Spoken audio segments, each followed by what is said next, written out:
কাকে হত্যা করে তুই তোর প্রেমিকাকে চাস? সত্যি বলতে তখনও আমার কাছে এটি মিথ্যা মনে হচ্ছিল, কিন্তু পরিস্থিতি অনুযায়ী আমিও বললাম, ওর চাচাতো ভাইয়ের জীবন নিয়ে নিপাকে আমার কাছে ফিরিয়ে দিন। নিপার চাচাতো ভাইয়ের নাম নেওয়ার একটি বড় কারণ রয়েছে আমার। সকালে ওর চাচাতো ভাই আমাকে সবচেয়ে বেশি মারধর করেছে। আমার কানে এখনো ব্যথা করছে। এত জোরে থাপ্পড় এর আগে আমাকে কখনো কেউ মারেনি। সবশেষে সে আমার মাকে নিয়েও গালি দিয়েছিল। রাগটা বাস্তবে হোক না হোক, তবে রায়হানের কথা অনুযায়ী ঝেড়ে দিলাম কিছুটা। আমার আবদার শেষে রায়হান আমাকে আবার বলে, আপনার চাওয়া খুব দ্রুত পূরণ হবে। এ বলে রায়হান সেখানেই জ্ঞান হারাই। আমার কাছে সব তামাশা মনে হলেও এইবার যা দেখলাম তাতে কিছুটা বিশ্বাস হয়েছে। রায়হান যখন জ্ঞান হারিয়ে পড়ে যায়, তখন রায়হানের শরীর থেকে একটা কালো ধোঁয়া উড়ে গেল। চোখের পলকে আমি সেই ছায়াটা দেখেছি। তার পরক্ষণে দেখলাম মোমবাতিগুলা আপনা আপনি জ্বলে উঠেছে। অবিশ্বাস্য ঘটনা, এইটা তো সম্পূর্ণ অলৌকিক। তবে কি আমি সত্যি কোনো জিনের সাথে কথা বলছিলাম? আমার এসব ভাবনার মাঝে রায়হান শোয়া থেকে উঠে। সে তার মাথাটা চেপে ধরে আছে। হয়তো তার মাথায় কিছুটা যন্ত্রণা হচ্ছে।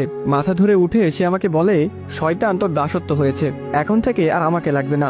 এই নে কিতাবটা, যখনই তাকে দরকার পড়বে তখনই একটা রুমে 4টা মোমবাতি জ্বালিয়ে মন্ত্র পড়বি। আর মনে রাখবি, তোকে নাপাক অবস্থায় থাকতে হবে। প্রস্রাব করার পর কিছুটা হাতে নিয়ে গায়ে ছেটাবি। কাজ শেষে আবার আমার কিতাব আমাকে ফিরিয়ে দিস।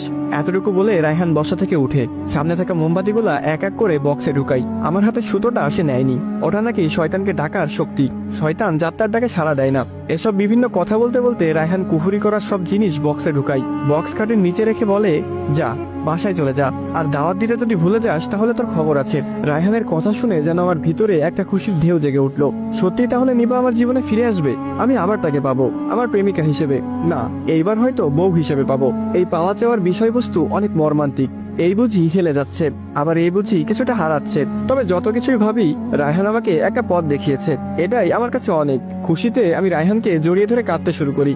রায়হানকে বিদায় দিয়ে যখন বাড়ি ফিরে এলাম, আমার মা বাবা আমাকে দেখে কান্না আরম্ভ করেছে। আমি কোনোভাবে তাদের সান্ত্বনা দিয়েছি, কিন্তু সান্ত্বনাটা তখন আমার দরকার ছিল। আমার বাবা বললেন, কার জন্য শুধু শুধু মার খেতে গেলি? তোকে পাঠিয়ে দেওয়ার পর নিপার বাবা তাড়াহুড়া করে নিপাকে বিয়ে দিয়ে দেয়। তুই নাকি বিয়েতে ঝামেলা করবি, সেটি নিপা সবাইকে বলেছে। তার বাবা দ্রুত আয়োজন করে বিয়ের কাজ সেরে ফেলে। বাবার মুখে সংবাদটা শুনে আমার মাথায় আকাশ ভেঙে পড়লো। এটি কিভাবে সম্ভব? এটাও কি আমি ঠিক শুনছি? মাথায় কারো হাত বোলানোর স্পর্শে আমার চোখ খোলে। আমি বিছানায় শুয়ে আছি, পাশে মা বাবা আর ছোট ভাই দাঁড়িয়ে আছে। ছোট বোন পাশে বসে আমার মাথায় হাত বোলাচ্ছে। আমি কিছুক্ষণ কিছু বুঝতে না পারলেও মনে পড়ে গিয়েছে নিপার কথা। নিপার তো বিয়ে হয়ে গেছে।